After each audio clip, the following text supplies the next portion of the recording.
And like I said... Oh wait, okay, there's the game. That took a while. Yeah, like I said, once the ads are over, we are starting. Yeah, about time. Yeah, I'm sorry. But this is probably how it's going to be from now on. I'll start the stream, wait for the ads to get over, and then we will actually start doing things.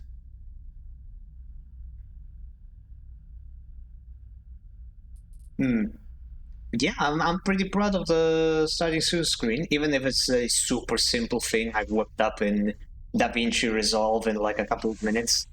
Though I had a lot of trouble with the animated text, because for some reason it does not accept GIFs. So I had to animate it by hand. Fun times. We could just talk about who we like. Well, that's way too big of a list. I'm sorry. That would be a whole ass stream in of itself. A whole ass stream series, actually. We could make a whole subathon based on that idea. Just a couple. But it's such a tough choice to pick just a couple from my huge list. Anyway, 186 cycles. Cycle. We do be cycling.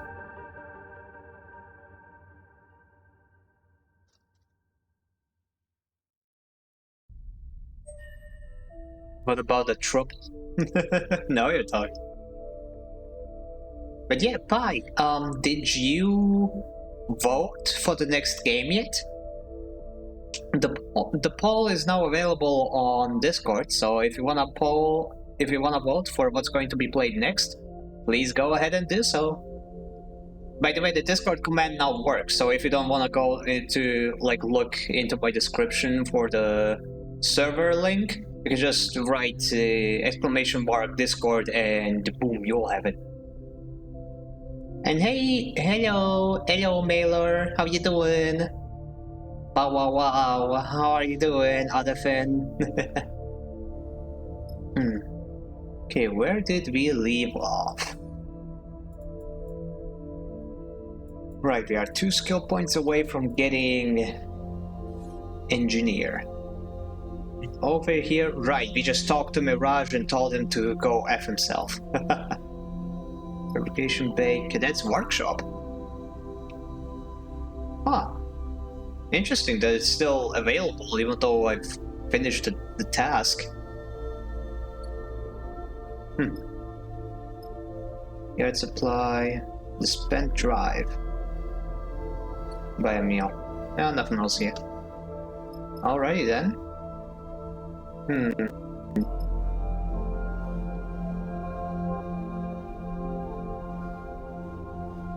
Captain Cream Pie. The freaking SpongeBob emoji. Oh, that's fitting. That's fitting. A short game would be nice. Short game, Well, it's kinda hard to tell which of those games is going to be short because I'm going into them blind. Except for Space Marine, I kinda went, back in the day, I got halfway through the game, and then I decided, nah, I don't wanna play this anymore. But now I'm a grown-ass boy, now I can make it. How are you doing? Mentally, I'm doing pretty well. You probably weren't here for it, but I have a starting soon screen, and I'm pretty proud of it. It's pretty cute, pretty nice. It's got random shuffling music. I am very happy about that. But physically, I'm not doing well because I've got a blister on my inner lip, and it is hell. Nothing I do helps against this damn thing. I had to resort to the old-ass tactic of salt water to rinse it, and it barely helps. And I know that I've got several more days left until this damn thing heals, and why have humans not found a cure for this thing yet? Damn it, where's the research going? Anyway, pretty sure subliminal isn't too long. Well, then vote for it. It's a multiple vote answer, so you can vote. You can pick as many games as you want. And like, I'm going to go through them all probably eventually. So the second place game is like very likely what I'll be playing after whichever game wins. So just because your favorite didn't win doesn't mean I'm not gonna play it. No, I just got here. Ah, okay, fair enough. Well, maybe I'll catch it next stream. Several of these games feel like they would be more every once in a while games. Really? Oh, all of them are pretty much games you can finish at some point, except for Risk of Rain. I'll admit that that game is a continuous adventure. It's a roguelike. And 20 minutes till dawn. While it is a roguelike, I imagine it's the kind of game where once I've explored everything it has to offer, I will just not play it. I'll just be finished with it. Yeah, 20 minutes till dawn. I just got broken up with on top of everything else going on in my life. Also, everything is still on fire. Damn, okay, that sucks. Okay, I'm so sorry, buddy. That is unfortunate. I know the feeling. I don't know the exact feeling you're going through because everyone's circumstances are different. Everyone's got different in a different situation, but I know the feeling of being broken up with, and it sucks, no matter what. So, yeah, I hope you'll at least be able to distract yourself while you're here, or maybe doing something else, like playing video games and stuff. Go treat yourself to something. Get your favorite drink, favorite food, play your favorite game. I wouldn't break up with a cute little twin. Aww. But clearly you don't know me yet. And yeah, everything is still on fire. Like, holy shit, the heat wave is crazy. It is crazy. Eat a gallon of ice cream. Gosh, I wish I had that much ice cream. That much ice cream would definitely help with this damn blister. Ah, it just hurts to even talk with this thing. Ah. Why do humans get blisters? On the inside of our mouth.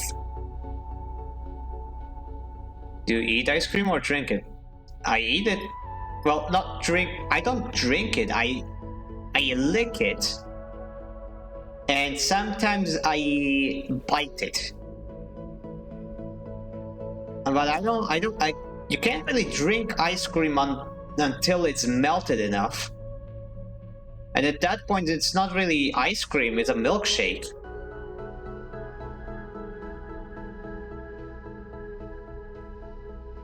I guess by the time you finish a gallon, it would be drank. I mean, you don't have to eat it all at once. You could put it into the freezer regularly. You don't even know there is so much smoke outside right now. It looks like Silent Hill. Oh, literal fire.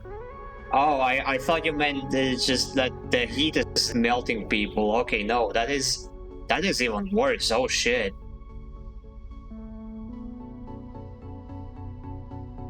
Fuck did you just say? Who bites ice cream? I don't mean I bite it as in like a sandwich. I don't mean like that. I mean like when a chunk of the ice cream gets soft enough, you can like break it off, and then you just have it in your mouth, and it tastes good. You feel it melting on your tongue. You know, like that's regular stuff. A lot of ice cream works like that. Especially like popsicles. I do sometimes, but yeah, like when I say bite ice cream, I don't mean like full frontal lobe digging your teeth into it. That is not pleasant. That would probably kill me. There are people who do that. Yes, people who I don't know. I guess their brain is not connected to the teeth, so they don't feel that. I did have a roommate who was literally like crunching down on ice cubes. Like not even because it was hot, just because he likes crunching on ice. So yeah, people like that exist. I'm not one of them. You bite it with your lips, I think, trying to remember how it worked. I kind of like that, yeah, too. Also, like the front teeth, like the tips of your front teeth aren't as susceptible, so you can kind of like graze the ice cream with your teeth to get chunks of it into your mouth. There's a lot of ways to do it. It's not really something I think about. I just eat the damn ice cream. It's tasty. It's yummy in my tongue. Anyway, where did we leave off? Map? No. Our drives. Build Juni's archive. Finish the reboot. Revisit Olivera. Yeah, let's go to Olivera. Olivera. I need 11 pieces of fuel.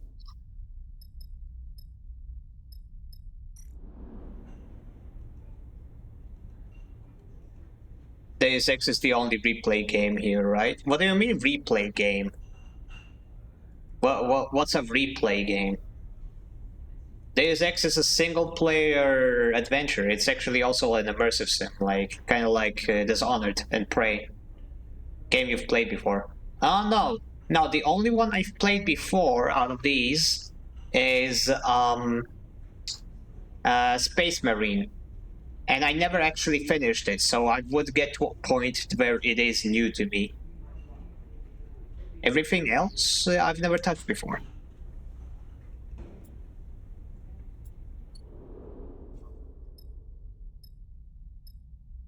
Air supply. Where do I? Is there nowhere for me to spend my dice? I can only spend them in the fabricator bay. Okay.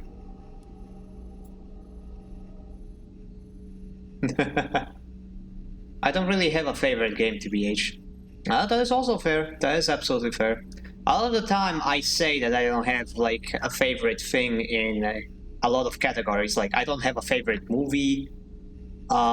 It's really hard for me to like think of a favorite character or anything like that. But I do have a favorite game, but I'm kind of cheating because it's a favorite game franchise, or rather a trilogy, and that's the Mass Effect trilogy. That thing will always be my favorite thing in the whole wide world. But everything that's second place is non-specific. Depends on when you ask me. I don't even have any games downloaded at the moment. Well, if your Wi-Fi is fast enough, you can download them within minutes, or maybe you can just check if you have any games that are like very small. There's a lot of games that are like super tiny. You can download them in seconds.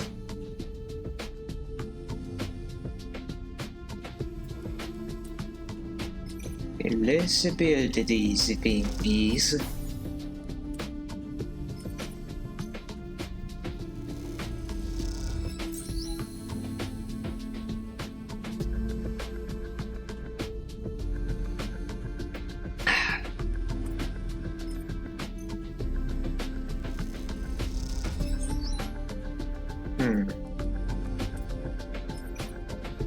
Percent neutral, 50% negative, percent neutral, 80% negative. Fuck it, why not? Oh well. Let's buy some fuel and head to Olivera.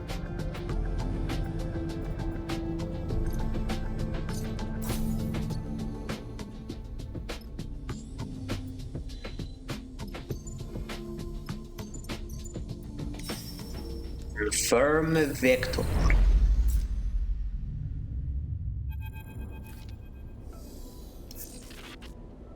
Stop. A shadow figure meets you in the docking tunnel. No saboteurs allowed. Naked, Seraphim glides towards and ruffles the figure's hair. Still playing sheriff? Nah, just bored. Xander grins. What are you two doing here? He glides alongside you and Seraphim. He glides alongside you and Seraphim as you drift into the tunnel. None of your business, Seraphim pushes past. No offense, kid, but you aren't actually the sheriff around here. You pass through the familiar doors and back into Olivera, a surprisingly pleasant feeling. Oddly, like coming home. You came. Cadence is there in the docking concourse, waiting to greet you. I'm impressed. Seraphim's face immediately erupts into an uncontainable smile. Cadence. He turns to you. You do remember each other, right?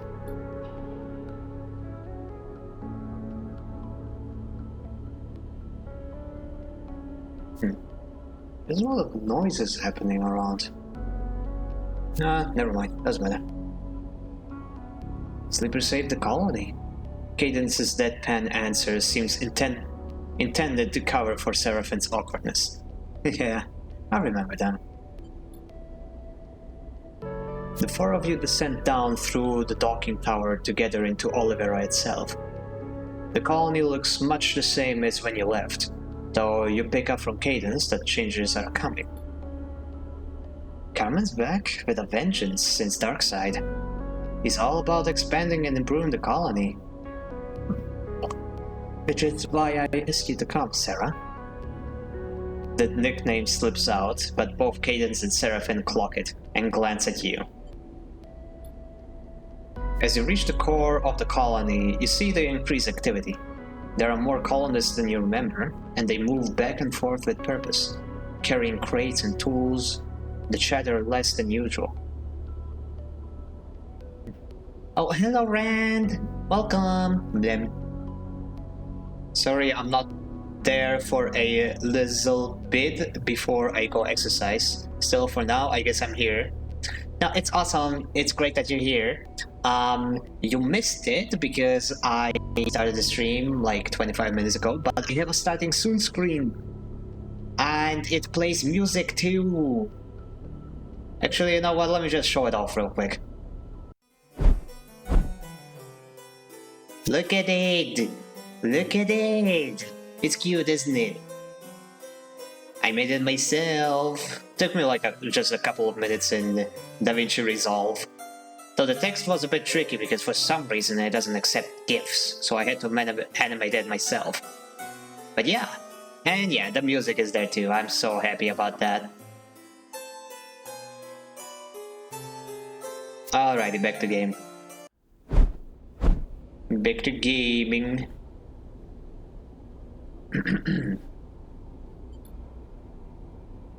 We need all the help we can get to sort the place out. Cadence notices you watching the stream of Freight and people. Carmen wants to do some kind of event, an anniversary, I think. Honor the founders and all that. Gotta be a big party, Xander grins. Can't wait. Oh, awesome, it's very cute. Yes, I like it a lot. Aw, thank you! Thank you so much, thank you!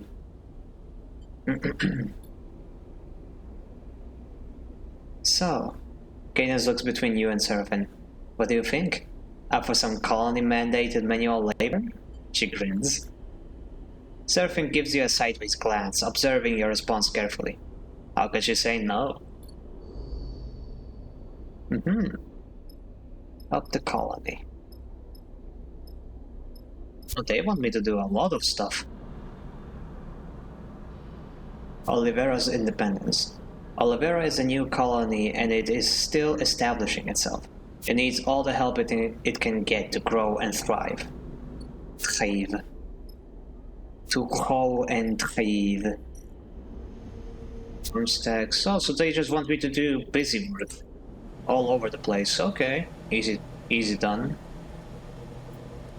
Easy said. Easy enough. And that's 2 per success. 1, 2, 3, 4, 5, 6. I'm guessing that's gonna take 12 successes. Oh well.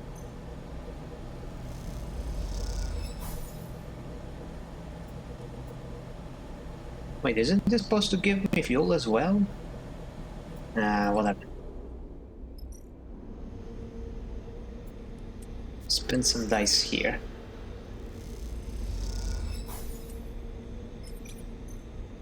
So it's plus energy.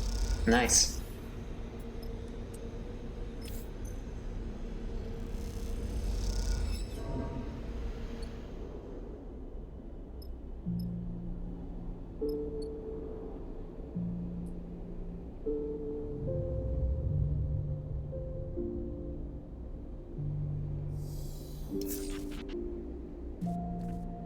Man, the ship looks a lot more empty without Cadet and Bliss on board.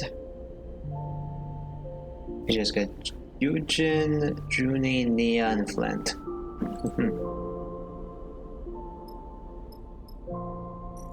Hydro refinery.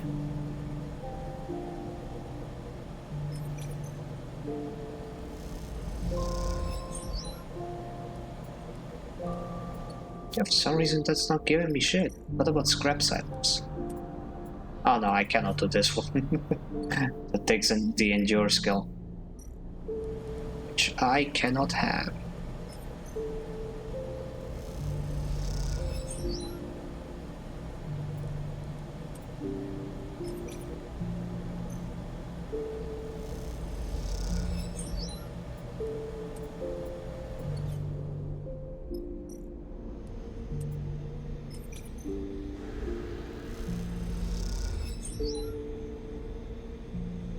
It's odd that I'm not getting any supplies or fuel this time around. Like, there literally is no way for me to even get fuel and supplies. How would I even go about leaving if I wanted to? I guess this is their way of making sure I stay put.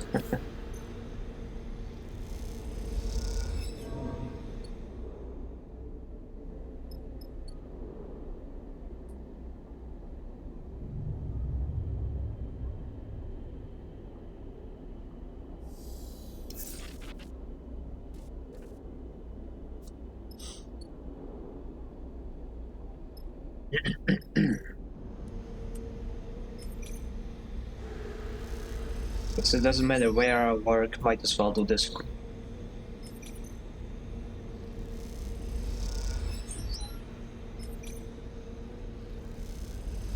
Two, three more successes, and we should be good. Come on, glitch dice. Nah, was too good to be true anyway.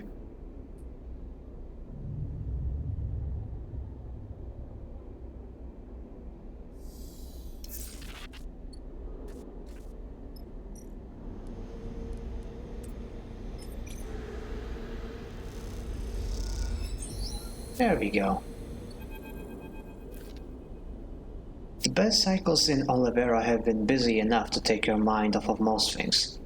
All the heavy lifting and manual work has been a welcome distraction from the looming specter of the second reboot. And the good mood of the others has been infectious. Okay, the fact that the second reboot is mentioned in all of these side quests really makes me think that it will change things irreversibly if I go through it, because why put all that effort to mention a thingy which would not affect anything at all had I just gone and did it? Like, I can go do that second reboot right now anytime I want. Let's just keep going. Seraphin has been almost annoyingly upbeat. His relationship with Caden is the worst kept secret in the colony. But working alongside them, it's hard to ignore their deep feelings for each other. Xander has been happy because he has something new to rib Cadence about, and Seraphin, with his self-serious manner, is an easy target for pranks and teasing. Xander also hasn't been able to stop talking about the party, which he already seems to have decided will be one of the highlights of his youth. Would you wipe your brain if it saved your life? Oh, probably. Actually, no, probably, definitely. Like, if it would save my life, obviously, yeah, sure, like, Even if you subscribe to the belief that what makes you are your memories and a mind wipe would be equivalent to death, then still I would do it because like what would be the difference for me? I would die either way. Might as well make sure that the people who care about me don't lose me, you know? Besides, it can be like a new start. Like I would have every excuse to literally turn my life around. People would be like, people would be like, oh, but you did this thing your whole life. You gotta do this, and I'm like, yeah, but I kind of forgot all of it. So now I can do whatever the fuck I want. Fuck you. But they still lose you. They lose who I was, but not who I can become. They fell in love with me once. They can do so again.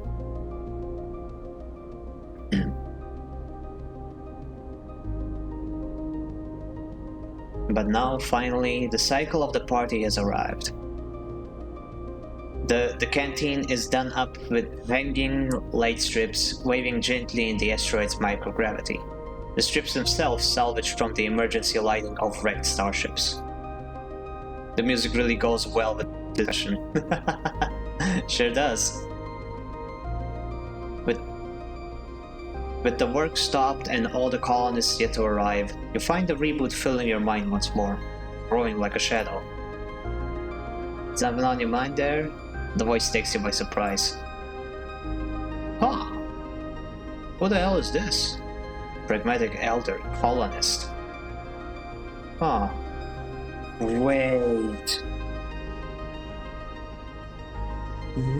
isn't this the guy from one of the refugee ships in the first game? The guy who was wearing that huge suit that he said was basically keeping him alive. This dude is in a wheelchair practically. You turn to see a colonist you haven't met before. An older man in some sort of sportive chair. His hair short. Now his hair shot through with the gray and his face south. Didn't mean to startle you. My apologies. His pale eyes scan you. It just seemed like you might need some company. There's a strange look in his eyes that you can't quite place. He is looking at you like you have met many times before, but you have never seen him before in your life. That's beautiful, doesn't it? He gestures to the canteen with his hanging lights, his chair propelling him forward with little puffs of air. The young people did such a good job. It warms my heart to see it like this. Never thought this rock would ever be out. He looks sideways at you. Have you lived here long? Oh, since the beginning. Before there was a here. He smiles. Back when there was just wreck and rock. But let's not chat about me. I want to know about you. His chair turns. What's eating you? The way you were staring at those light strips, it was like they were about to leap down and strangle you. His chuckle becomes a cough. I'm afraid of the future. Time is passing too fast. I'm afraid of the future. I can see that. I am myself most days. He sighs. After a certain point, you realize it isn't going to get better. So all you have to wait for is things getting worse. This body of mine is on a downward trajectory, that's for sure. But it's mine, and I've grown into it. And I guess, in the end, I like it because it's me. It'll carry me all the way to the end, and then go on and become something else entirely. I don't know why, but that thought always helps me. He coughs 3 times, hard, like gunshots. The colonist squints at you. Sorry, I'm not good with reassuring people. I just remembered that. He smiles. But I do like chatting. He looks back at the light strips. Really lovely, isn't it? Just beautiful. You look back at the light strips now, as the hum of people arriving filters into the canteen. There's something in the air, anticipation, the sense of a rare moment passing through, something to hold on to and then let go. The light strips really are beautiful. When you turn back to the old colonist to agree with him, he's already gone. Hey, sleeper! Seraphin pushes through the now gathering crowd towards you. A drink. He offers a pouch of some amber liquid. Cadence comes up alongside you and hugs you with one arm. I wonder where you're hiding. She smiles warmly at you with an infectious smile. You think about mentioning the old colonist to her, asking her about him, but Seraphin hushes the two of you. Carmen's butt is dead. You follow Seraphin's eyes to the front of the canteen, where, above the heads of the now quite large crowd of colonists, Carmen floats, surveying them. We made this cycle, Carmen begins, his voice loud but clipped, formal in a way you haven't heard before. The first, remember those founders of this colony, those lost and still with us. I will never forget the distress call that brought me here, to the wreck of the Pilgrim Seed. I fucking knew it! I freaking knew it! This... My gosh, the wreckage of the ship behind him. That's the Pilgrim Seed. How did I not realize that? I love this. I will never forget the scenes that greeted me, and I know some of you were there too.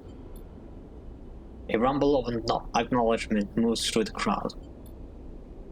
But I also know that many of you weren't, that many of you came here to take refuge from the troubles. And I would like you to be able to remember, too. You glance at Cadence, her eyes fixed with incredible intensity on Carmen. They look wet in the glow of the light strips. There were thousands of refugees on the Pilgrim ship, and too many, far too many, were lost. Those from Ember's Step, Ember's Song, Ember's Heart. Those from the Three Sisters, from Erland's Arm. Many are not here in Oliveira any longer, taking their own paths across the belt and beyond. But we acknowledge them all, remember them all, lost and found, present and absent, because with them there would be no colony here. Or without them there. Before the wreck, Oliveira was a handful of buried bays, a scrapper hideout, a place for old and retired mercenaries like me to hide themselves and the universe and forget what they had done. But when the Pilgrim Seed was wrecked, it brought the universe back to Oliveira, and I could not hide any longer. Carmen stares out across the crowd with a hard glare. We built this canteen from the Pilgrim Seed. We built our homes, our farms, our refinery. We built our independence from the failed hope. A rustle of discomfort goes through the crowd. Carmen pauses to let this settle. We should not be ashamed or afraid of this. We will remember this gift. We will build on it. This cycle and every cycle after. We will thank them with our actions. The crowd mutters agreement.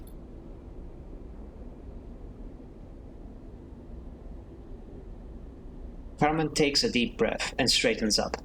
A weight seems lifted from him, the weight of testimony.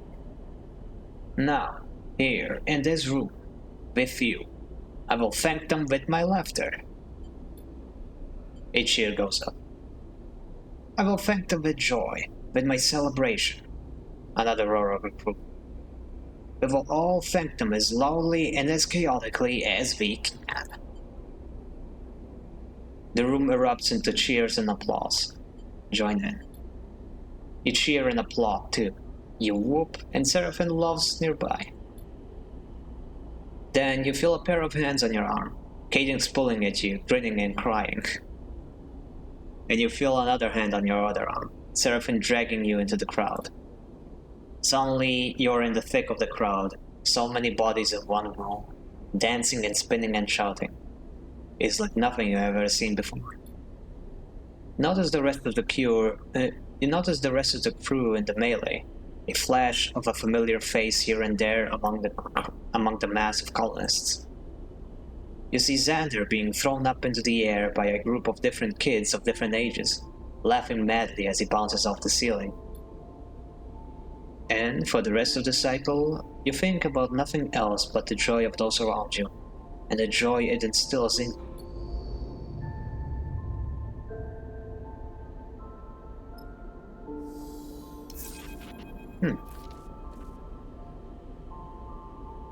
You wake up in your berth. Same light always shines on the belt, shining incessantly through the window. Why, RV Joy, did you kill the bad guy? Yeah. I mean, weren't you here yesterday, Pi? Like, yeah, that's what, yeah, well, not yesterday's stream. I think the stream before yesterday. But yeah, like, we did the big thing. We have stopped the BBG. We have reclaimed Darkseid. This is the post-game content. We in the endgame now. You are slow to rise, slow to begin this fresh cycle. At some point, Seraphim arrives back onto the rig, with no indication of whether he slept or not. Oh, okay, now I remember. You might have gone to sleep before it happened. Yeah, I apologize. I kinda lose track of who is and isn't here. But yeah, we have defeated Lane. We have basically caused his brain to melt from the inside. Fun times.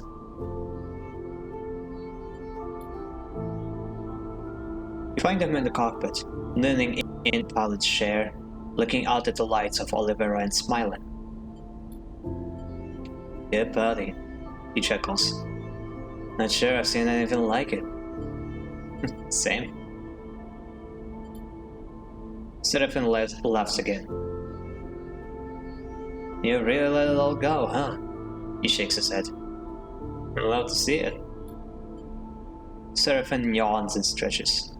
So, he sniffs. Olivera's all fixed, colonists are happy, blah blah blah. Where's it now? Don't you want to stay? Here? Seraphim shrugs.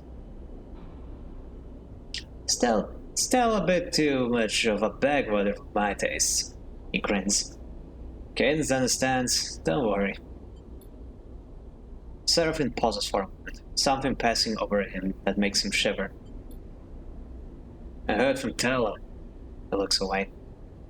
Wellspring is still in transition, but the unit council is taking over. Kirk got what he wanted. The blockade will come down soon, but he sighs. I'm not sure I'm ready to revisit that place yet. He looks at you and smiles. When I come back to Tala, I want to have something to show for myself, you know? Look, I get it. I don't think she cares, but I get it. Family. He shrugs. Maybe once the reboot is done, once the blockade is down, maybe we can visit them. Seraphim takes a breath. We'll get there some cycle soon. You aren't sure Seraphim is trying to convince you or himself. He stretches, shaking off his wings.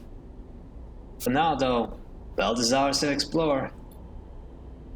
Olivera have filled their fuel tank, so it really is up to you where we go. He gets up. While you're deciding, I'm going to dig up some breakfast. He glides out of the cockpit. You take a moment to look out across the tiny lights of Olivera. dwarfed by the crater and the wreck that sits in its far end. Not bad. Not bad at all, you think? Neato! Fragrant Bloom. Discover the origin of Olivera. Okay, cool. But yeah, this shape on the right here, that's the pilgrim seed. How did I not notice that? That is so cool. Ah, okay. Yeah, there doesn't seem to be anything left here. So what else do we have? We have build Junie's archive. I hope it's not a blue archive. Okay, and for that, you have to go back to dark side. Bring Solheim data to. Oh, she wants Solheim data. Okay, but how much does she want? I have 2 pieces of Solheim data. Definitely should have checked how much we want.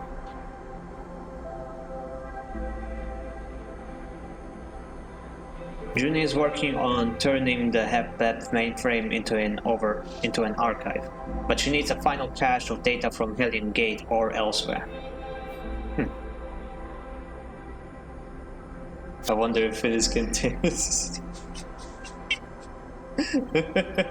Depends on who the pilgrim is, I suppose.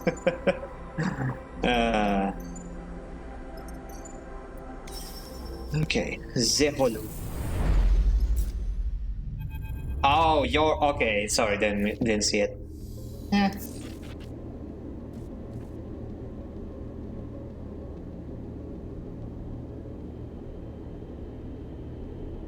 Another flicker in the dark before waking, and the numbness that follows soon after. You wake slowly and stare out at the flickering stars and the distant rocks of the belt. You let the thoughts of fear or panic wash over you. They pass like the soft dust of the belt, disappearing into darkness. You find yourself once more, as you do every morning, as you will continue to do, cycle after cycle, until you can't. Wonder what part of you has changed, what system is failing. Your frame is silent, its complaints only felt in ambiguous sensations. The glitches seem random, unpredictable, but also inevitable. They will only increase in number until you reboot yourself.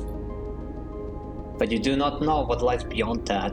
At least the glitches are dependently familiar. The reboot is anything but.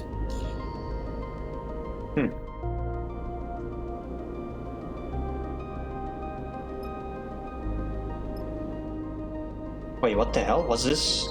Did it always look like this? Looks like the freaking station was torn apart. Huh.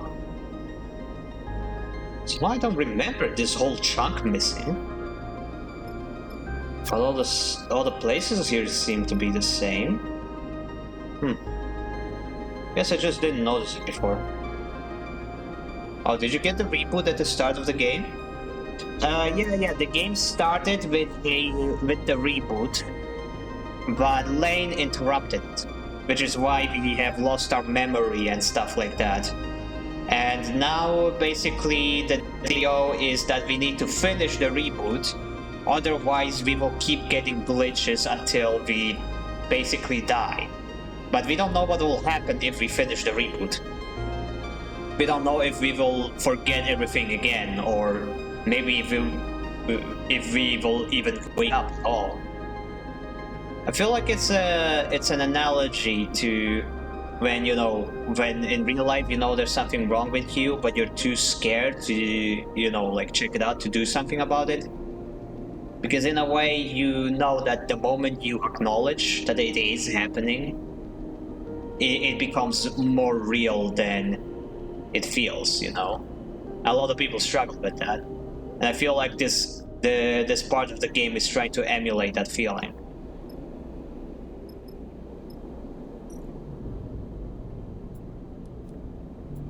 Sell some name data.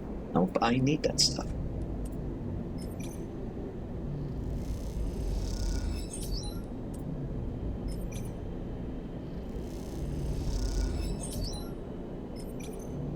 Creo from that.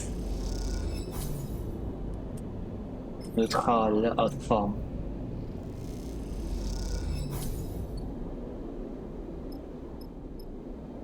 Okay, and now we go to...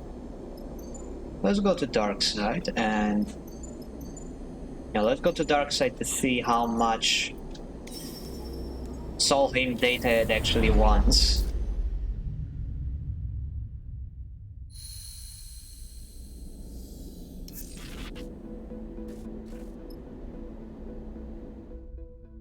Oh, okay, it's oddly laggy. It should be fine. Okay, here it is, 6. It wants 6 pieces of data, okay. So I need to go to Hellion Gate and get a few more. Flicker row. No, that's the reboot. Okay, that's Couriers. Oh, her little thingy is open now. Courier shift. Cadet is short-staffed and happy to lend you an air bike to take packages all across Darkside. Cadet's dispatcher can't do every cycle, so she welcomes the help with directing riders and packages. Okay, this is sweet, I like this. Let's help her out. 16 Creo, that is a very well-paying job.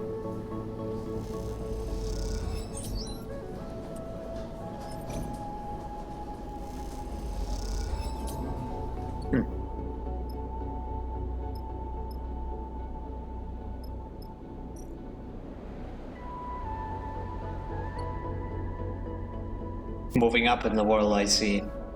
Yeah, especially my companions. It's nice to see that they're doing well. Wish I could tell her about what I did with the data drive, but I guess she's better off not knowing. Anyway, need more fuel, which I can buy yeah. And let's feed the kitty. The kitty. Feed the stray. There we go.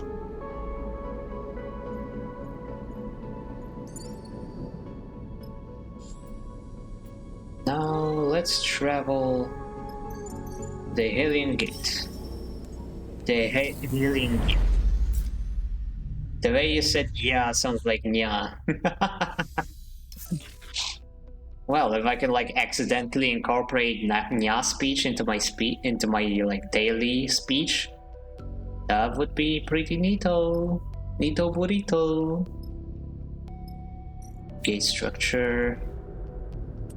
Yeah, that is where I can get the Solheim data.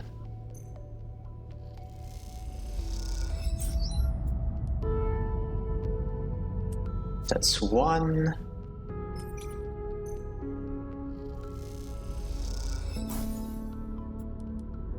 That's 2.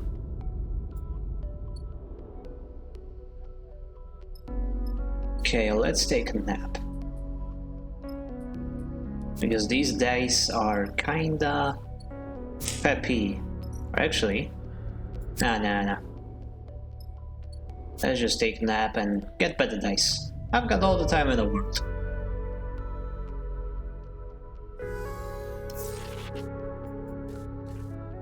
We can just eat some of our supplies. Supplies, motherfucker.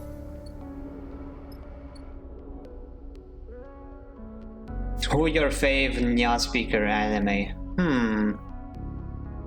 Thing is that like I watch English dubs, and there are very few characters in English dubs who actually like, you know, lean into the whole cat thing. And even when they do, it's not always they do it like in English. They like they meow like English cats, like meow and stuff. And in that case, my favorite is definitely Cypher from Honkai Star Rail. She is absolutely the best cat girl that has ever existed. Best character in the game, even. I want to say I like the cat girl from Princess Connect.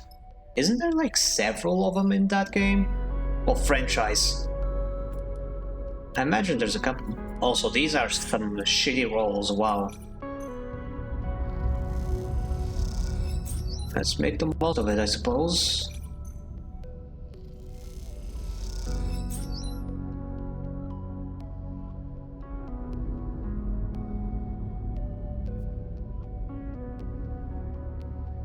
Yeah, the main one in the anime.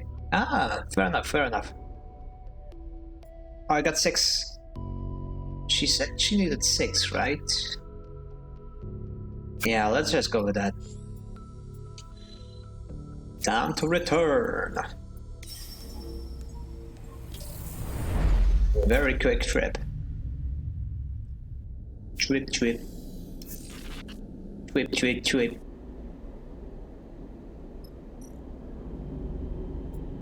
Here she is.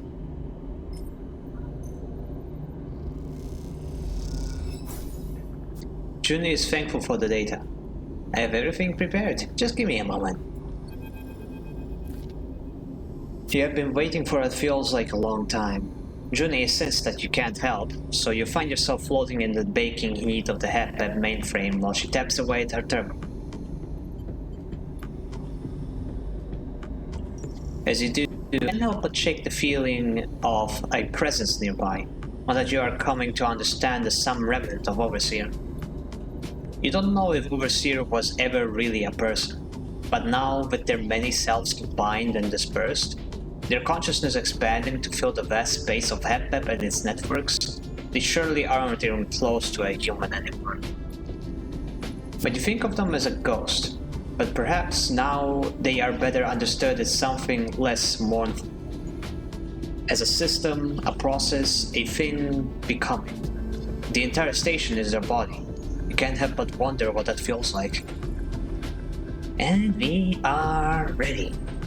Juni hits a key on the terminal with percussive force. It'll take a while, but she'll be online in a few moments. She looks flustered with excitement. She? Wait. Weren't you listening last time? Juni squints at you. Don't tell me you drifted off. I was thinking about Overseer. Juni shakes her head. Then you don't know? She suddenly looks concerned.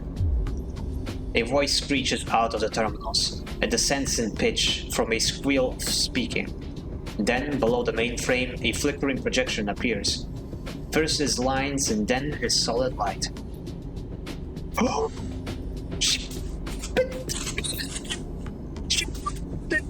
Hell yeah! Fuck yes! Oh my god, hell yeah! What did she... What? Okay, this is cool, this is awesome.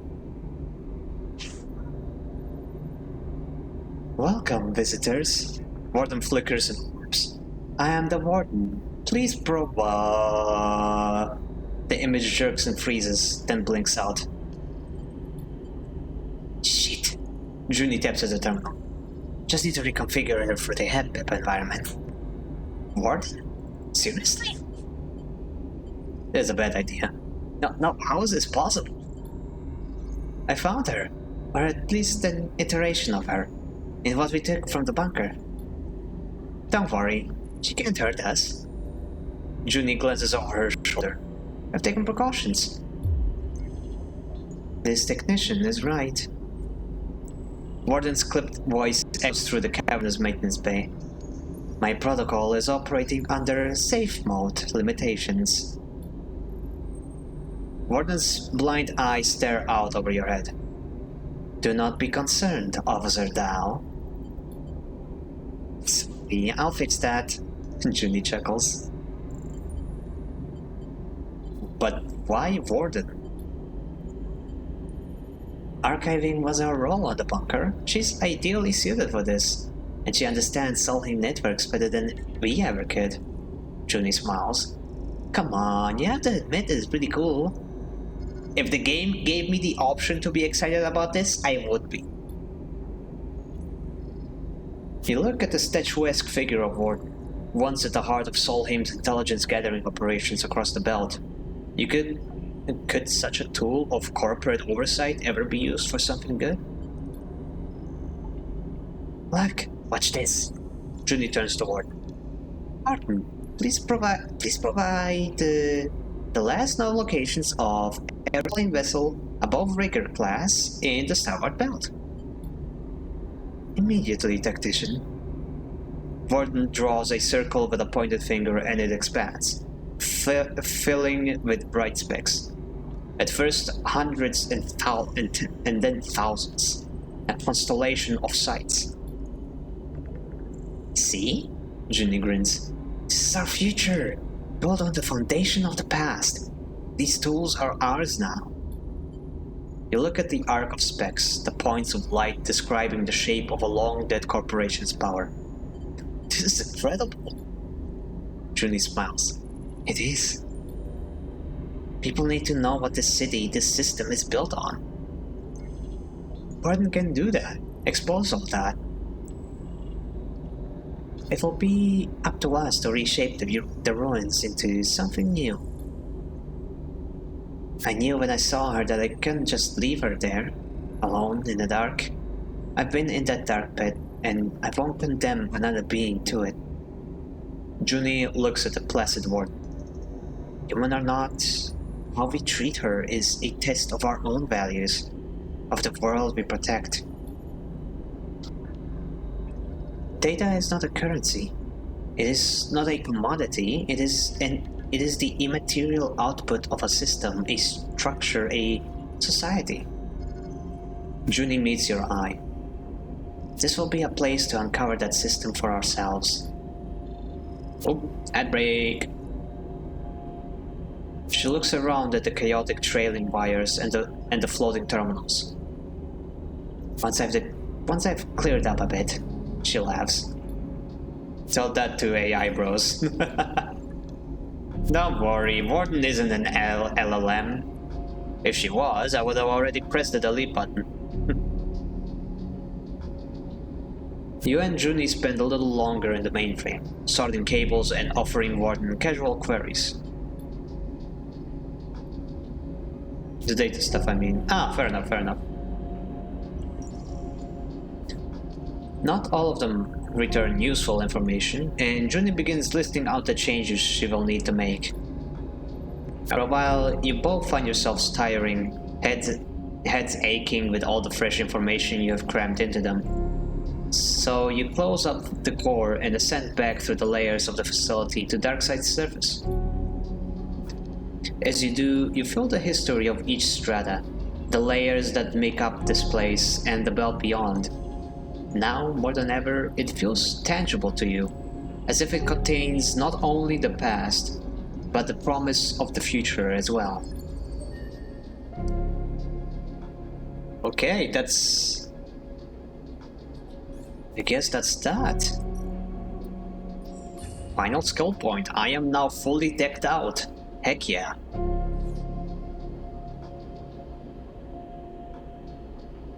Bot? Raising Banhammer with enthusiasm. Delete?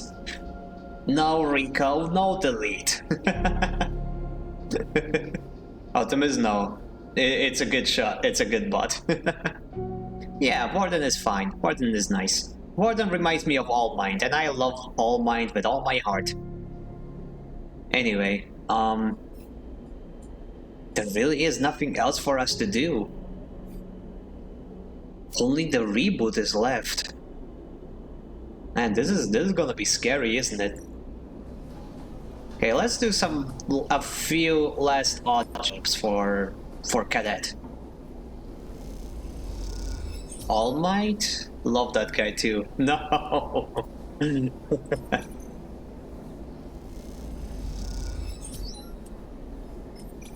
12 kill. Okay. Well, let's do it. Begin reboot. You need to be rebooted to have any chance of surviving, but the outcome is unclear. This step will mean big changes, no matter what happens. Oh, perfect timing with the ads being over. Okay, let me check the map one more time. The blockade is still here. Nothing in Holmes Rock, or Flotsam, or Spindle, or Helium Gate, or Scatter Yards, or Greenbelt, or The Hollow, or Olivera. We've done everything we can.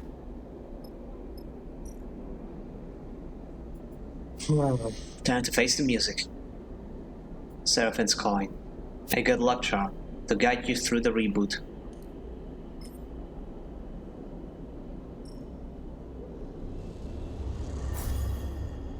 You wait outside the shop where Bliss is set up, and turn Seraphine's coin over in your hands. You're ready. You turn Seraphine's coin over and over in your fingers as you stand in Flicker Row. Crowds pushing past on their way to whatever future awaits them. Your fingers glide over the worn metal, as you imagine Seraphins have, Talas have, in moments of anticipation. Perhaps others, before the coin came to Talas, have repeated the same ritual, the same nervous routine. But their fingers were human, born, not made. This intrusive thought makes you slip the coin into a pocket quickly, as if it had delivered a shock. And for playthrough, nah, I don't think this doesn't feel like the kind of game that wants several playthroughs. Ever thought of Planet Crafter? Never heard of it. Oh, Ankita! Was wonder where she was. 1 second.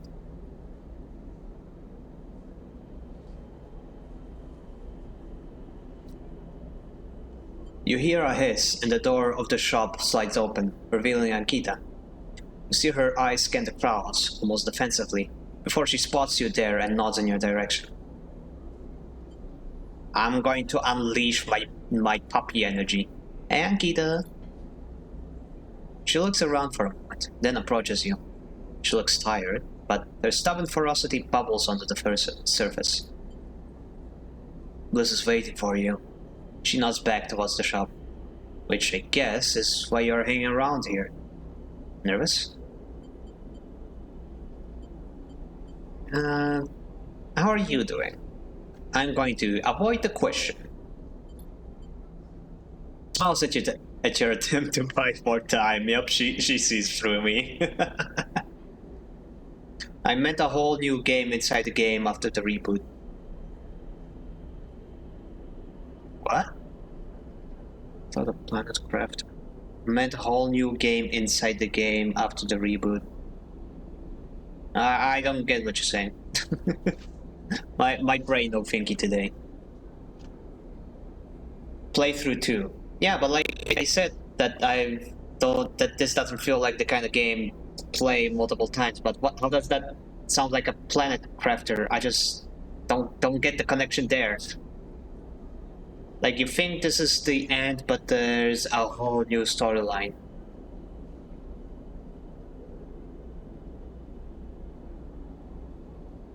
Okay, that would be cool. Some games do that, yes. But again, why did you say Planet Crafter? I just wanted to ask if you thought of playing Planet Crafter. Okay, yeah, that's the thing I responded to, as in that I never heard of it.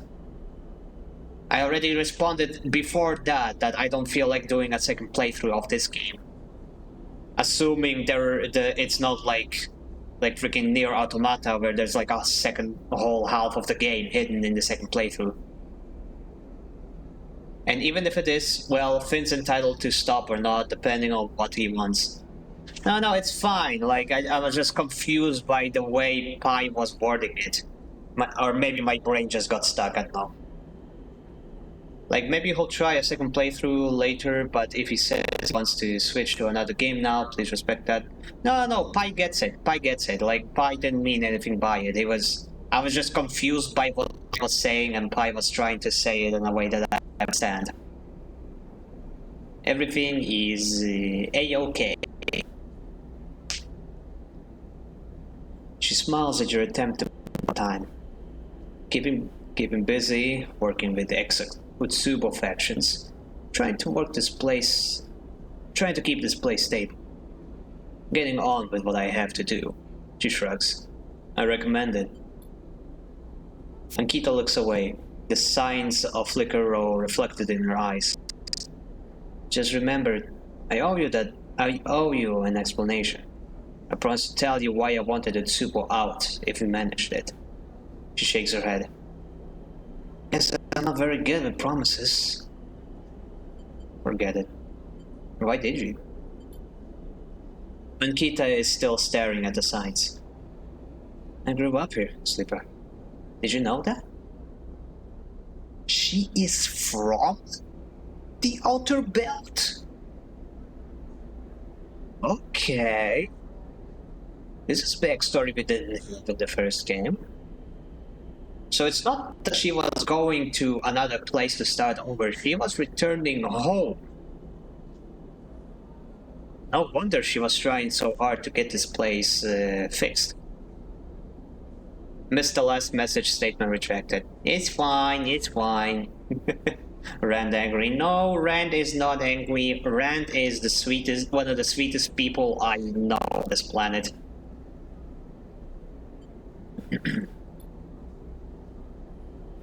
After I came to the belt after Bliss, and she pauses, not wanting to say it. And I had nothing left. This is where I came. And when I got here, my home was gone. She grimaces. Those Utsubo bastards had destroyed it, strangled the life out of it. Asking for something to fight for on my own terms. Darkseid became that for me. She sighs. That's all you're getting. Promise kept. Ankita looks over her shoulder.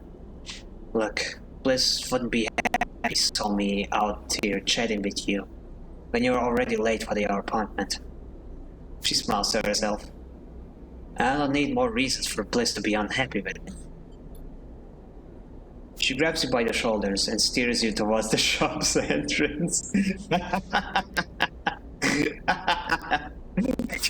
I can just imagine her picking me up like a cat.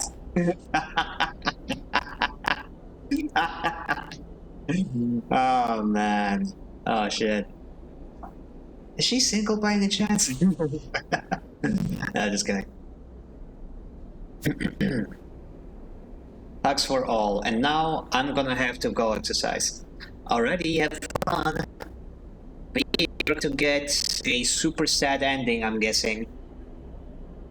We'll see how this goes.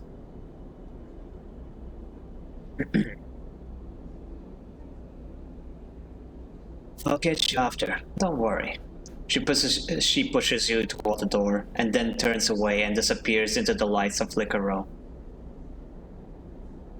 Bye everyone, have a nice day. You too, Rand. Bye. Don't ask too hard, you'll need some energy for later.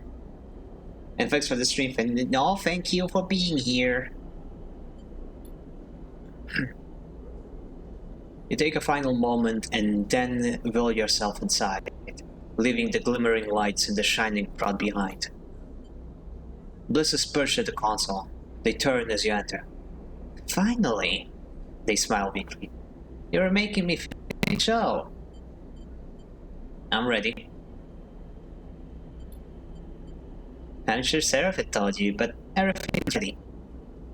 Bliss gestures to the two pouches with straps, freshly built connectors, and a bundle of wires at one end.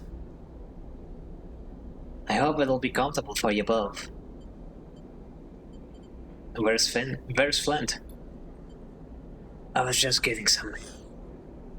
Flint leans into the doorway, watching you both. Their pale face looks even more drained of color than usual. Thank you for the headband. Awa, awa, awa, awa. Awa, awa.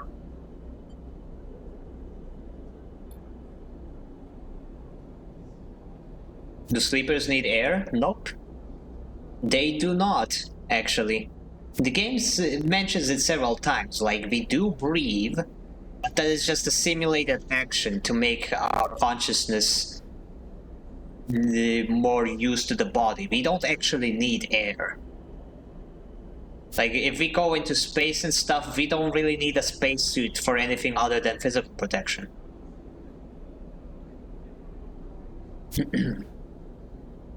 Flint comes inside the shop and nods to you. Let's do this. They take a shaky breath. I'm ready. Flint and Bliss go silent, and the sound of the crowds outside filters gently into the room, mixing with the whine of the air cycler and the hum of the terminals. There's not much more to say. Space is cool. Space is cool. Bliss looks at you both. Okay, let's begin. Bliss helps you and Flint onto your couches. You settle there and slide your arms and legs under the straps that will keep you in place. The connector with its thick barbed wires waves above your head. It is hard not to feel exposed, lying there on your back, anticipating what is to come. It is even harder when the memory of waking up to this very same ceiling, with its bundles of dangling tech and scratched plating, forces itself into your mind. You have been here before. Last time, you woke up to fear and panic, woke to a desperate escape and a scattered mind. A reboot interrupted. The thought sets you trembling. But then, staring up at the ceiling, the trembling dissipates. After all, you are back here now. That means you survived this crisis and grew from it. You took the hit and bounced back, unbeaten. I'll get there. Bliss's face floats into your vision. I'll get. Bliss smiles. How about you, Flint? You turn your head to see Flint lying beside you, still and stiff. They manage a tight-lipped nod. Looking at Flint staring up at the ceiling, you feel like you were a moment ago. You feel a rush of sympathy. After all, they haven't faced this before, like you have. They are stepping into a future they cannot see. They have been here before. Now, you are just completing the journey. Reach out to Flint. You raise an arm, reaching across the gap between the couches, and your hand touches Flint's. They do not look at you, but they grip your fingers in theirs tightly. Flint's fingers feel the same. Flint's fingers feel different to human fingers. The thick vinyl skin, the repair patches, the pressure of the metal skeleton beneath. You know this is what your touch feels like too, and the recognition is like a connection being made. You close your eyes and feel something flowing between the two of you. A solidarity so embodied that it reverberates within you. I'm connecting you to the terminal. Bliss's voice already feels distant. Listen to the noise. You feel the cold click of the connector, the sense of flowing data. I'll be with you when you wake up. In the dark, you feel restless. You shuffle your fingers, adjust your position against the couch. It takes you a moment to notice the sound is gone. The rumble of the crowds, the hum of the machines. This deep settles you, and so you search for reassurance. You think of Bliss's words. I'll be here when you wake up. You focus on them, on the possibility of waking up, of being somehow renewed. But what would you like the renewal to look like? Your eyes blinking into the lights of Flicker Row, Bliss, Seraphim, and the renewed Flint beside you? But what then? Travel. Line stretching out on the screen. A vector leading you ever onwards. Why stop now? But how far does the line stretch? What does it encompass? Aliens, a surrogate system on the rise. Belt beyond, won't change your mind. The belt. The soft curve of rocks bridging the edge of the system and space beyond. There is enough here for a lifetime, maybe more, merging in the shadow of the collapse. But where does this vector terminate? Seraphim, Olivera, Tala, and Wellspring. Junie and Hellion Gate. Change your mind. Oh, excuse me. Have you heard about Raid Oh my Shadow? gosh! Hi guys! Oh my gosh, thank you for the raid! Oh man, this is such a bad time to be raiding. We are doing a very emotional part right now. Oh my gosh! Hi guys! Oh my gosh, hey Nymph, how you doing? Hey Nate, hello everyone. How you guys doing? Okay, I see the bot didn't shout you out, so I'm gonna do the shout out myself. Oh hey Betty, how you doing? Welcome, welcome. Long time no see. I do find the worst times to raid. Yeah, I was like about to get emotional. Okay, but yeah, let me give you a shout out. Shout out Triptanim. I know it now. I don't have to look at the name. I know it. I can write it just like that. Hell yeah. I hope you're well, Finn. I am well. I am well. Mentally, I'm pretty good. Physically, not so much because I've got a nasty blister on my lip. It is not go away. It is literally killing me to talk right now. But I am ignoring it because I love streaming and I love all of you guys. So don't you guys worry about that. Let me take a sip.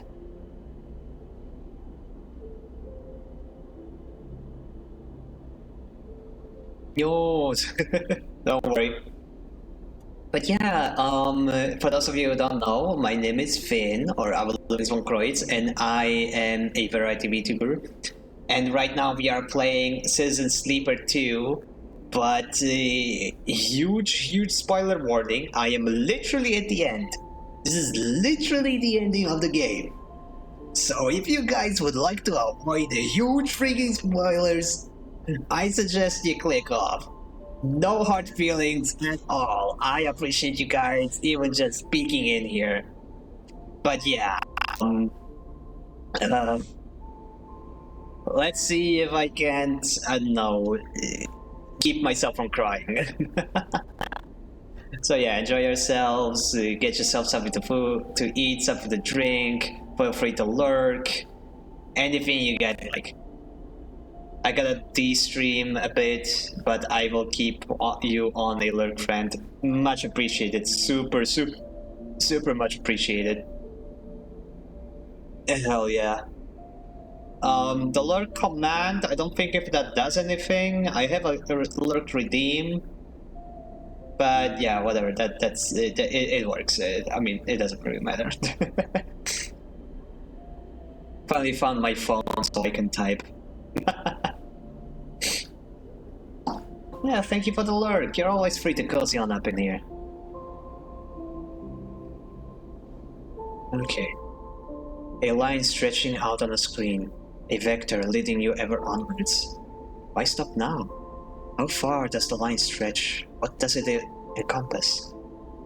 This soft curve of rocks bridging the edge of the system, and space beyond. There's enough there for a lifetime, maybe more, merging in the shadow of the collapse. But where does this vector terminate? Sleepin and Olivera, Tal and Wellspring, Junie and Hellion Gate.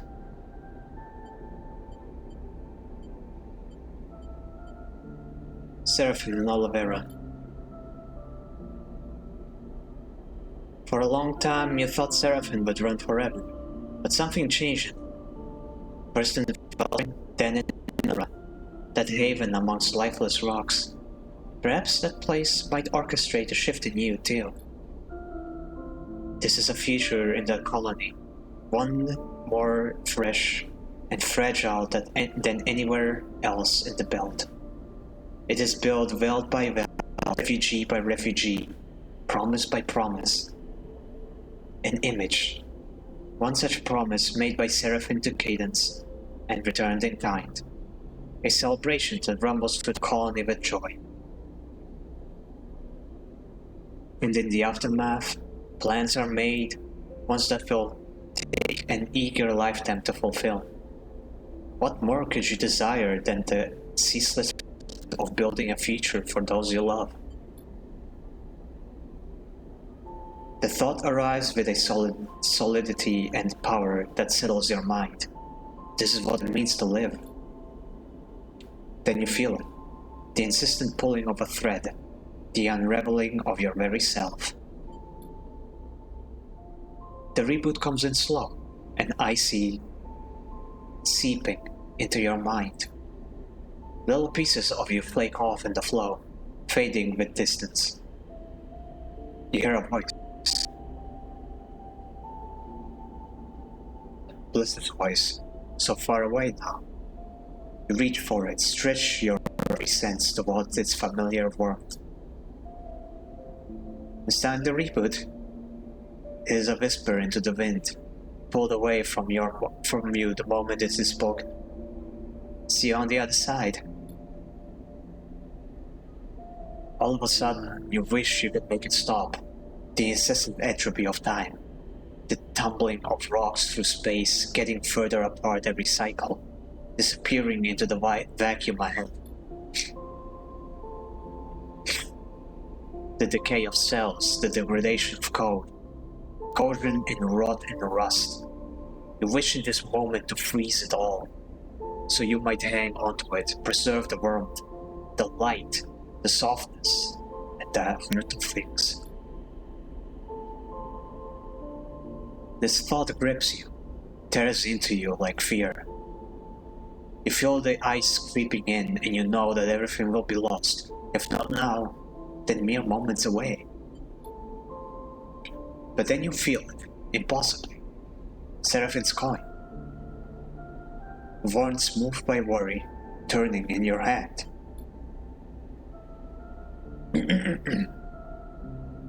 Time has been pressed into the coin, by hands, by fingers. It is a near infinite record of transient touches, each shaping it in some small way. It is worn and useless. It is bent and broken. It is beautiful in all those things. And as you press your thumb against it, your crooked, calloused thumb, again and again, because you are the thing, and you have nothing left but the brokenness and the beauty that shines through it. And then, somewhere nearby, a button is pressed, and all at once, one thing ends, something new begins.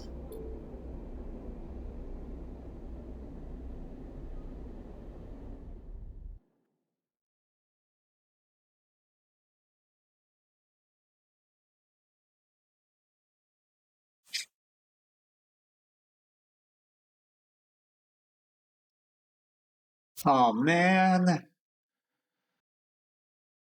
A jump over the age game, created and designed and written by Gareth Damian Martin.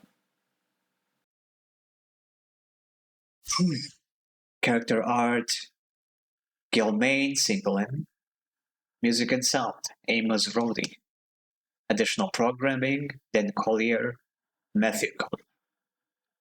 Story and copy editing, Raid McCarter. Published a fellow traveler.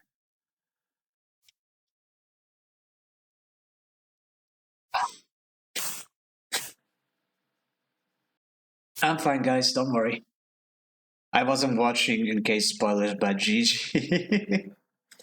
Yeah, this is the best time to not look at the game, but I suppose it's fine to look now because we are in the credits. Oh boy. Don't worry, guys, I'm just my eyes sweating because it's so hot. Don't worry, guys. But yeah, hey there, Lexi, how you doing? Welcome, welcome. Who's a good boy? Me, I suppose. Me, I guess that's me. Thank you. How you doing, Alexi? Whew, my eyes sweat too. Aww. Well, bring me in. Hug each other, everyone.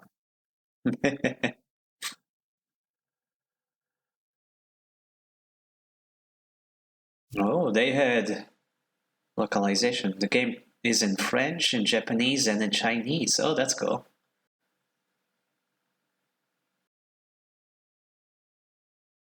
It's hacking food time, then Groshi. Gay as ever. Okay, that's awesome to see. That's awesome to hear. Oh, the game was made in Unity. Awesome.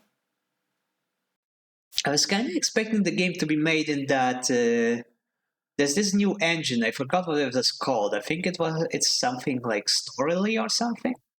Like it's a really easy engine to use for story-based games like this, for games like Disco Elysium and um,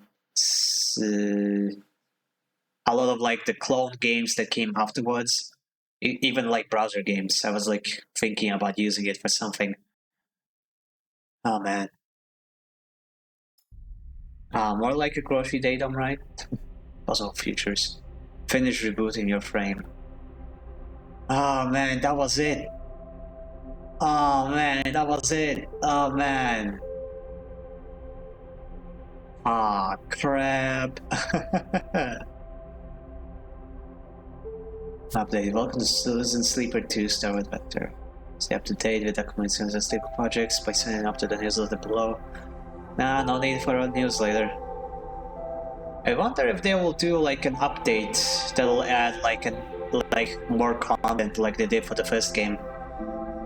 Phew.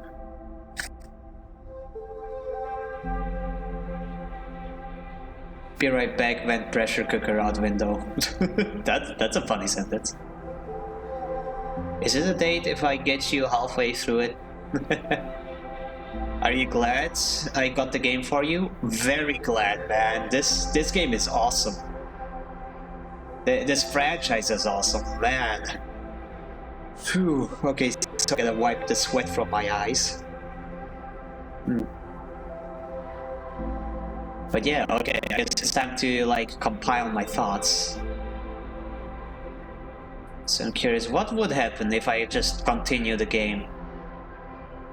But before I do that, I do want to talk about the game actually.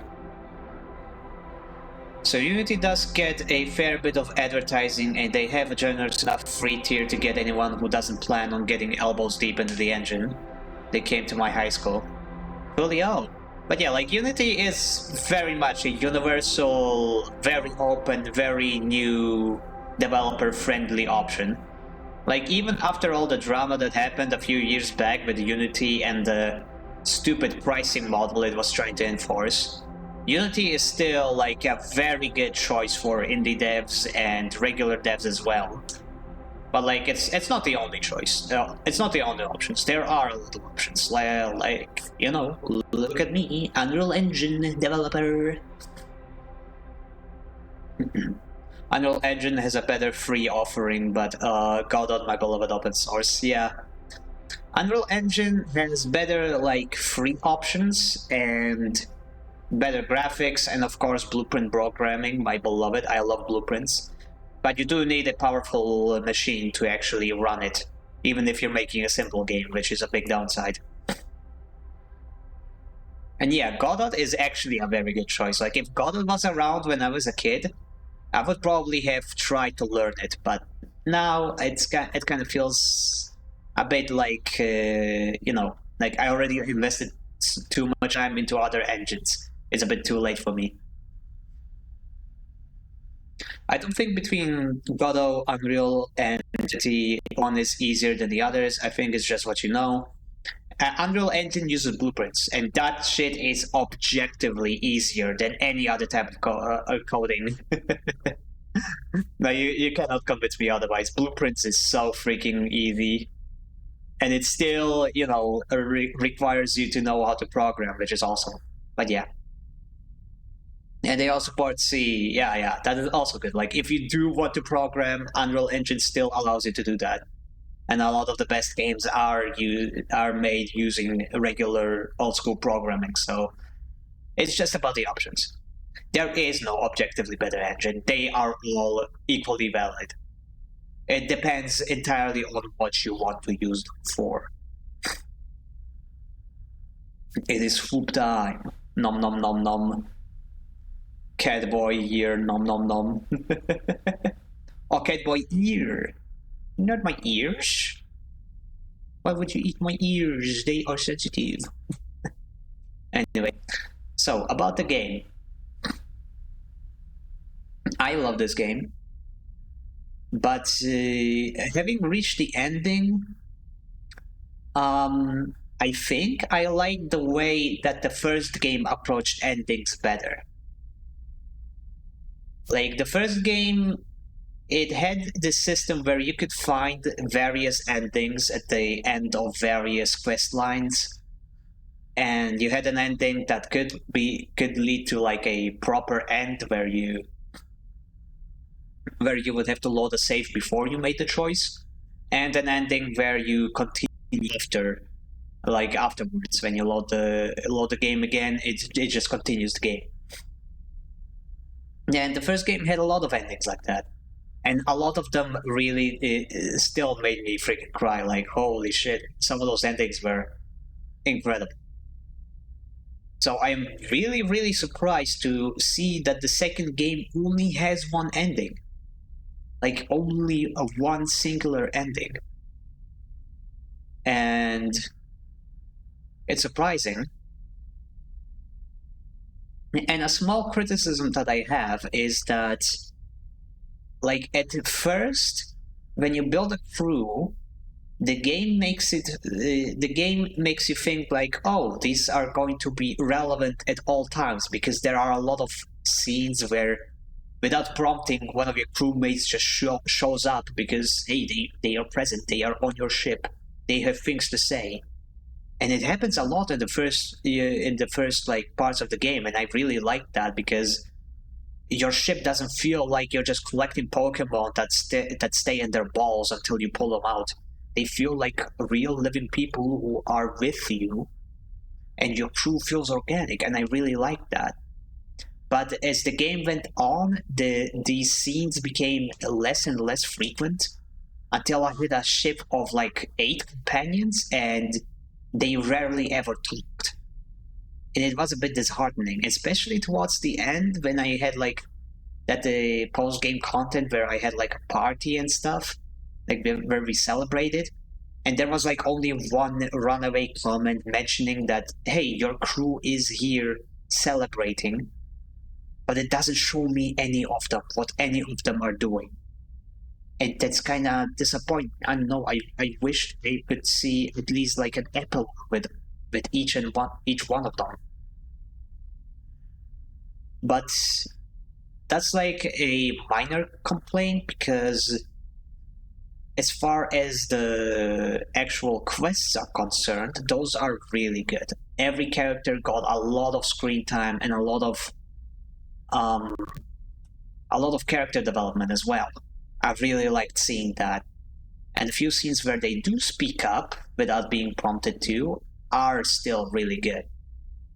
It's just me, I guess, being insatiable about this kind of stuff. I really like it when characters are characters, not just statistics that you need for missions.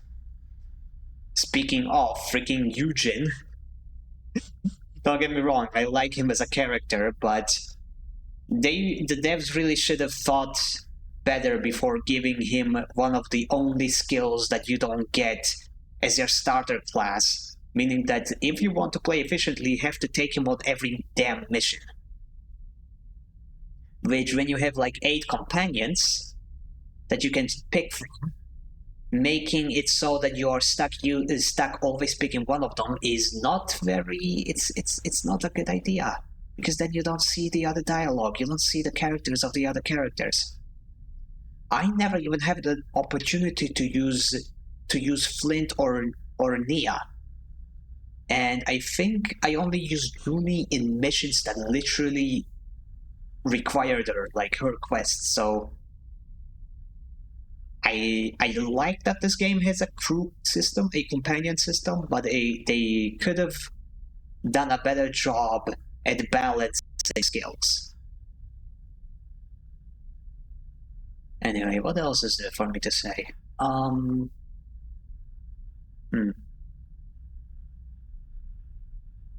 Okay, I can't really think of anything else. This game was great. It does a lot of things better than the first game. It built very well on the foundations of the first game, but there are some things that the first game did that it did better. And I think a combination of the two would lead to like an incredibly good narrative game. If they ever make a third one, I hope they will look back and think, maybe the first game did some things better. Let's bring those things back and try to improve them. Anyway, let's see what happens if I just try to continue. If it'll load me before I did the reboot, or if the game will continue.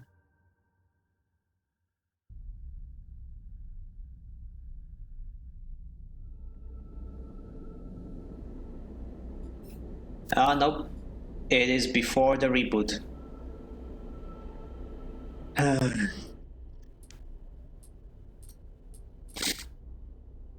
That's that. There's nothing else for us to do. Nothing left.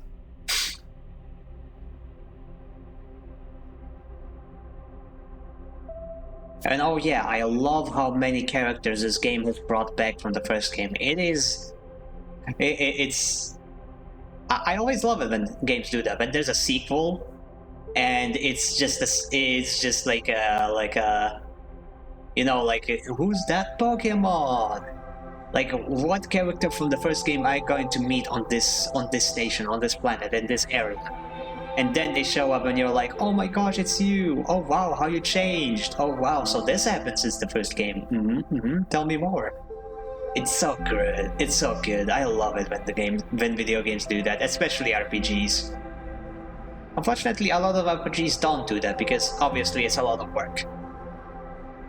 Case in point, the Elder Scrolls series. They have this. They have this rule that every game has to be set like several decades, like actually several millennia after the previous one. And they do that like specifically with the excuse that everybody who you met in the previous game is probably dead by now, so we don't need to worry about what happened to them. Millennia? Yeah. Millennia. That's like 1,000 years, I think. Or is that 100 years? No, century. Okay, no. Centuries are 100 years. Millennia are 1,000 years. But yeah, like the Elder Scrolls games are set like centuries apart, so it's made so intentionally so that whatever things you did in the previous game are too far in the past to possibly affect the current game that you are playing. Whatever you do in Oblivion will not affect Skyrim. They all take place in the Third Age except Skyrim. Yeah, but like the ages are pretty long. And Uriel Septim was alive for every game up to Oblivion. Wait, what? No, that doesn't seem right.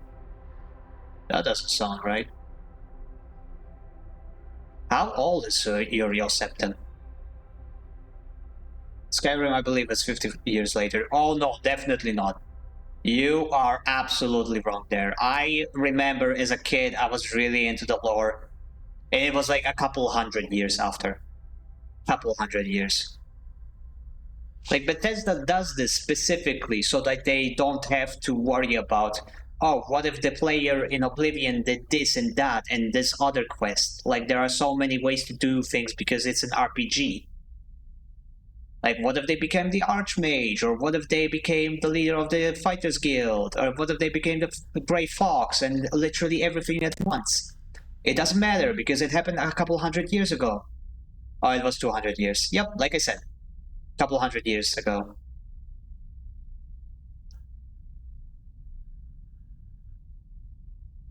So yeah, they do that specifically so that it's also a good thing in a sense because it preserves the idea that whatever you did in your Oblivion game is not decanonized. Like whenever a studio makes a sequel to an RPG, they have to ask the question of what is canon? What choices did we allow the player to make, and which of these choices can be canon potentially? And a lot of studios avoid having to ask this question at all by simply placing the next game in a time frame or a location that is too far away from the previous installment, so that whatever you did in the first game literally doesn't matter. Final Fantasy takes this like on a whole nother level, and literally like like most of the Final Fantasy games are like literally apocalyptic events apart from each other. Like they are literally different eras. Like the world has been destroyed and reborn in between games. So yeah, Final Fantasy takes that to a whole new level. But the thought of Uriel Septim was in the first two Elder Scrolls games. Also, I'm pretty sure the first two you are the same character. The first two, I could believe it, but I also doubt it. Like the first two Elder Scrolls games, they were still getting their footing. They were still trying to figure out what works and what doesn't work. Also, I'm pretty sure. Oh, you already read that. Same with Fallout. Now that I think about it. No, no. Fallout and okay, Fallout 1 and 2. Um, you are not playing as the same character, but you are playing as a descendant of the. Like in the second game, you are playing as a descendant of the character in the first game. That's how it was. And Fallout, I think Fallout tried in the later installments at least to place the character, well, like place every game into an area that is far away from the previous game's area, so that whatever you did there doesn't really matter in the next game. Like take Fallout 4 for example. Whatever you did in New Vegas has absolutely no way to affect whatever happened in Fallout, because they are just too far apart too far away. Vegas, yep. And but Bethesda also kind of sucks when it comes to Fallout, especially Fallout 4, because like there are direct connections to Fallout 3, and there are fans who complained about how they handled the lore of Fallout 3, because there's some things in Fallout 4 that don't make sense, like the Brotherhood of Steel. A lot of people well, maybe, I don't know if it's a lot of people. I just remember that there were people complaining that rather than dealing with the lore implications of Fallout 3, they just killed off a lot of the characters who would have had an impact.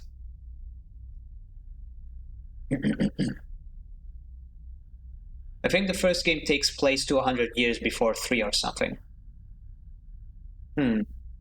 Fallout, I can. Oh, you wait. Are you talking Fallout or Elder Scrolls?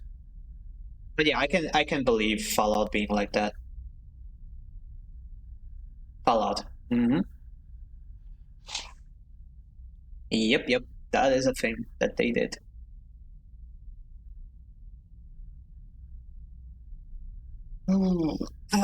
Stretch. But yeah, there's also the fact that like all of the Fallout games take place in completely different locations than the predecessor. There's very little cases where you are going to the same place. I don't think there's even any case where you go to a location of from another game. Yeah.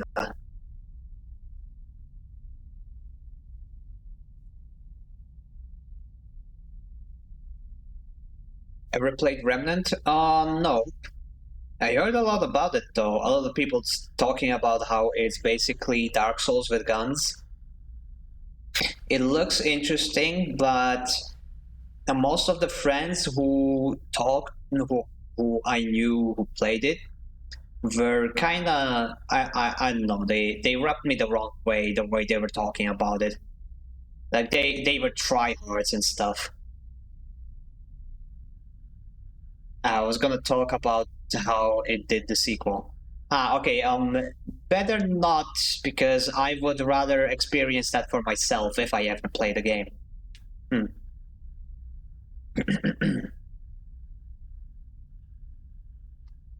Oh yeah, the game has tryhard modes.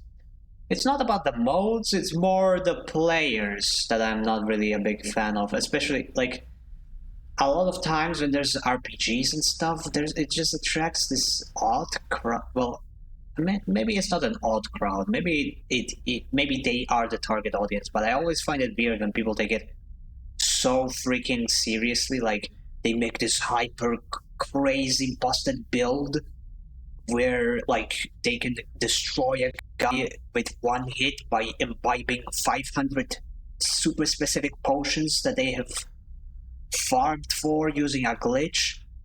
And they did all that without even finding a guide. It's just like the moment they spawn into the game, the moment they begin, they just look for ways to break it. They just look for ways to make like a super busted build. And I'm just standing there like, don't you want to actually play the game first? Don't you just want to create a character that you like? Maybe self-insert or something, and then organically go through the game, experience the story, pick the skills that you think are cool, explore. It just feels like they are immediately doing things you're supposed to do after you're done with the game, like on a second playthrough. Not on your first playthrough. It just feels off. Most great players. Well, those builds are hard to come by on your own. Hmm. Oh, you underestimate those kinds of people. It's they enjoy the search of it. I don't know. I guess I'm just salty that people play the game like I do. I guess more of it is similar in that case, but it's more a role play of a game. Yeah. I mean, what do you think RPG stands for? Role playing game. It's, it's always just super weird for me to see people play RPGs and take the role play out of it. To look at it is just a collection of systems that they can exploit it, where they can min max and only see the dice rolls and stuff. Like you don't play D&D like that, so why do you play an RPG like that?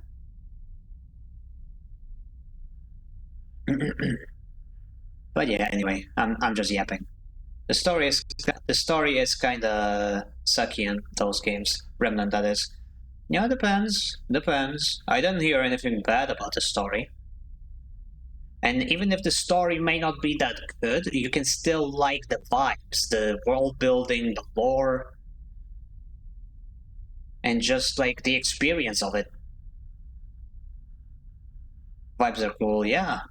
Yeah, vibes are cool. Like Destiny 1 at launch didn't have that good of a story, and look how far the vibes have carried it. Ah, apologies. Look how far the vibes have carried it to DLCs and sequels that actually did get stories. Vibes are cool, but I don't like the main trope that the game uses. Fair enough, fair enough. Can't talk about it because spoilers. Yep, fair. Absolutely fair. Hmm. Anyway, we're almost at the 2 hour mark. I wonder if I should just call it a day. If there's nothing else I can think of doing, the poll is still up. So if any, oh yeah, I do have to actually mention the poll since people are actually here. Everybody, since we have finished Citizen Sleeper 2, y'all can vote for what I will be playing next. You can go do so by checking out my Discord server. There is a poll going on in the schedule channel, and you can make multiple options, multiple choices. At the moment, the Space Marine, Warhammer 40k Space Marine is winning. The first one, not the second one. But you can still change that if you want to pick something else. We have interesting options like Deus Ex, Mankind Divided, and Robobeat, Risk of Rain 2. Fun stuff. Play Horsey. I wouldn't mind playing Horsey, but nobody's voting for it. And yeah, ads are coming in 5 minutes. So you know what? I think I'm gonna call it quits early today because this blister is killing me.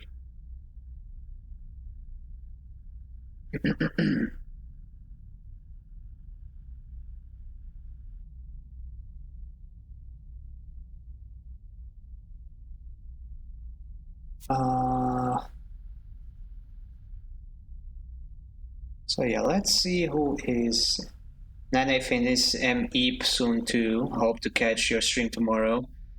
I'll be here. No worries. No wah wah wah. But yeah, let's find somebody to raid. Rally is playing. Oh, they've got a new sprite. Interesting. Oh, they're playing Fields of Mystery, of course. Yeah, you know what? Let's rate them because they are cute. They are adorable. Raid. Rally. Ah wah wah wah wah. Ah wah wah wah wah wah. But yeah, so thank you guys so very much for being here. And thank you again, Triptonym, for the raid. Thank you, Raiders, for being here to say hi and watch and see me cry. Feel free to join the raid, but there's no obligation to. All right. Raid. Here's the raid message. Feel free to copy it and paste it in the raid in the channel we are about to raid. And yeah, don't forget to vote for the next game if you feel like it. Again, no obligation to, but I very much appreciate it. We'll be back to do something tomorrow. We'll see. We cried to EPs and now I'm a citizen. Yeah, feel free to use that one as well. That would be funny. And yeah, thank you all so much for watching. This has been Avalofines von Kreutz, and I am taking my leave. Bye bye bye. Bye bye Nymph. Bye bye Rand. Bye bye everyone.